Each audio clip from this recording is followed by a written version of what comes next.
Hello everyone, তো দেখো মা আজকে কী রান্না করবে। মা আজকে শঙ্কর মাছের রেসিপি করবে। দেখতে পাচ্ছ অলরেডি কিন্তু মা শঙ্কর মাছ নিয়ে চলে এসে, আর এখানে দেখো মা আলু কাটছে।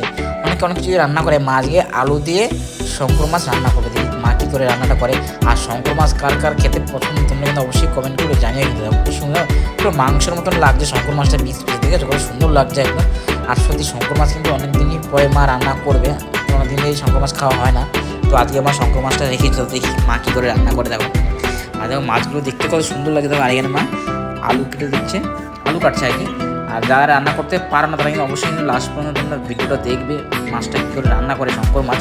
তো দেখো মা আলু কাটা হয়ে গেছে, তারপর দেখো পেঁয়াজ কাটছে। পেঁয়াজ মোটামুটি পরিমাণ করে একটা বড়ো থেকে পেঁয়াজ নিয়ে নিও, বা দুটো ছোটো থেকে মাঝারি সাইজে দুটো পেঁয়াজ নিয়ে নিও। তারপরে একটু ভালো করে কুচি করে পেঁয়াজটা মা কেটে নিচ্ছে। আর সত্যি কথা বলতে শঙ্কর মাছ সত্যি খুবই ভালো লাগে খেতে। দেখতে শঙ্কর মাছ দেখি মা আলু আর পেঁয়াজ দিয়ে মা শঙ্কর মাছ রান্না করবে। হয়তো শঙ্কর মাছটা খেতেও, আর শঙ্কর মাছটা খেতে খুব সুন্দর, খুব সুস্বাদু, খুবই টেস্ট। ঠিক আছে, অনেকদিন পরেই মা রান্না করছে।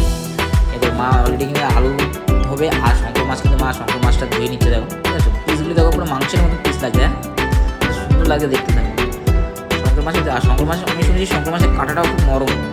এই শঙ্কর মাছের কাঁটা থাকে, এই কাঁটাটাও খুব নরম।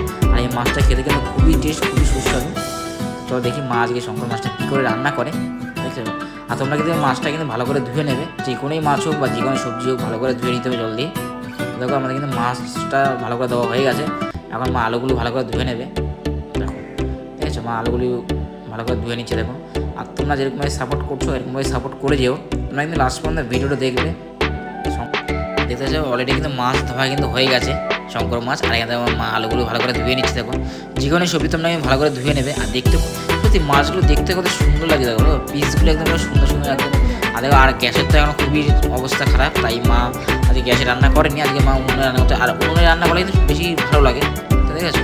তো মা কিন্তু অলরেডি কড়াইতে তেল দিয়ে দিয়েছে। দেওয়ার পরে দেখো যে পেঁয়াজগুলো কেটেছিল সেই পেঁয়াজগুলো কিন্তু দিয়ে দিয়েছে। পেঁয়াজগুলো একটু ভাজতে হবে, আদা ভাজা করতে হবে। তাই মা কিন্তু পেঁয়াজগুলো কড়াইতে তেলের মধ্যে দেওয়ার পর মা খুঁটি দিয়ে ভালো করে নেড়ে নিচ্ছে। দেখো মানে এটা হালকা ভাজা করতে হবে পেঁয়াজটা, হালকা ফ্রাই করতে হবে পেঁয়াজটা। তো দেখো মা অলরেডি পেঁয়াজ দিয়ে দিয়েছি, তারপরে পেঁয়াজটা হালকা করে ফ্রাই করে নিচ্ছে। দেখো আর কার কার ভালো লাগে শঙ্কর মাছের রেসিপি আমি অবশ্যই কমেন্ট করে জানিও। আর কে কে এই মাছ খেতে পছন্দ করো। তারপর দেখো হালকা করে আড়াই ভাজা হওয়ার পরে দেখো মা ওই যে আলুগুলো কেটেছিল আলুগুলো দিয়ে দিয়েছে কড়াইয়ের মধ্যে।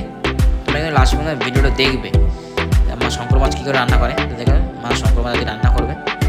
দেখো তো আলুগুলো দিয়ে দিয়েছি, আলু দেওয়ার পরে দেখো আলুটা আর পেঁয়াজটা দিয়ে ভালো করে কড়াইতে নিয়ে নিচ্ছে ভালো করে।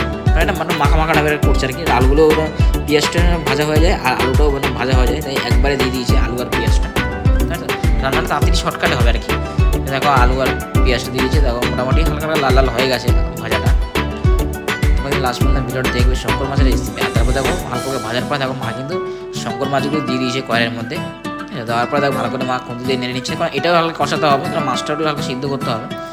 ঠিক আছে, কড়াইয়ের মধ্যে দিয়ে দিয়েছে ভাজার জন্য। তারপরে মা পরিমাণ করে হলুদ দিয়ে দিয়েছে, কারণ হলুদ তো দিতেই হবে, হলুদটা কালারটা হবে না, তাই মা পরিমাণ করে হলুদ দিয়ে দিল। তোমরা কিন্তু হলুদ দিয়ে দেবে পরিমাণ করে, বেশি না পরিমাণ করে। তারপরে মশলা পেস্ট করা ছিল, তারপরে মশলাটাও দেবো। মশলা পেস্ট করা ছিল সেটা তাড়াতাড়ি হয়ে যায় মশলা আগে থেকে পেস্ট করে রাখলে। তো দেখো মশলাটা দিয়ে দিয়েছে পেস্ট সমান সমান করে। দেওয়ার পরে দেখো মা ভালো করে খুন্তিতে ভালো নাড়িয়ে নিচ্ছে। তারপরে একটু মাখা মাখা করে নিচ্ছে। এটা মাছটাও সিদ্ধ করতে হবে, আলুটাও কষাতে হবে।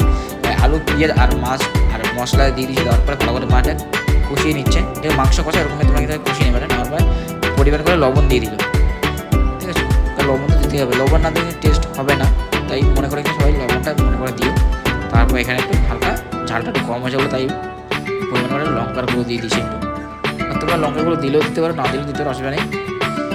তো দেখতে পাচ্ছি মা লঙ্কার গুঁড়ো দিয়ে দিয়েছে। তারপরে ভালো করে নাড়িয়েছে। দেখো আমাদের কিন্তু রান্না কিন্তু প্রায় 70% কিন্তু কমপ্লিট হয়ে গেছে রান্না, দেখতে পাচ্ছ।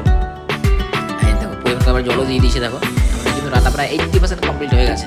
হ্যাঁ, আর শঙ্কর মাছের রেসিপি কার না ভালো লাগে, সত্যি আমার তো খুবই ভালো লাগে। আমাদের কিন্তু রান্না পুরো কমপ্লিট শঙ্কর মাছের রেসিপি। আর ভিডিওটা ভালো লাগলে অবশ্যই লাইক কমেন্ট আর চ্যানেলটা অবশ্যই সাবস্ক্রাইব করবো এরকম ভিডিও দেখতে।